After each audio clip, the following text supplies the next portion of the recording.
In this video, you're going to see how to remove the media cache from Premiere Pro so that to save the space. First things first, this is the storage space I left in my system.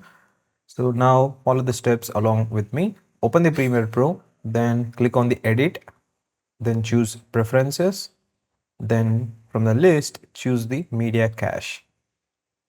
It opens the window like this. First, if you want, you can change the location. I keep it as it is. Now, if you click on this delete icon, a new window will be open like that.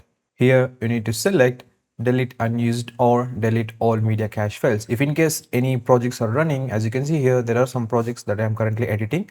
So for that, the media cache files also created. So I don't want to delete all the media cache files. I just want to delete unused one. So I'm clicking on OK. It takes some seconds of time to clear the media cache database. So this is how it looks like.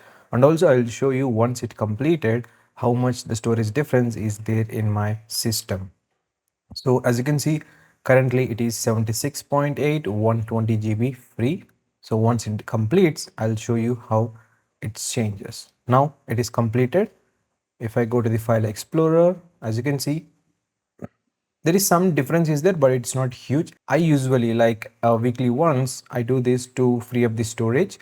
Next, coming to the different options, this is the media cache management where you can set automatic delete the cache files after some days, or if it exceeds some GB, I mean the storage space, you can delete that as well. I selected the option do not delete the cache files automatically because I'm deleting every week, so I don't need to mess up with these options.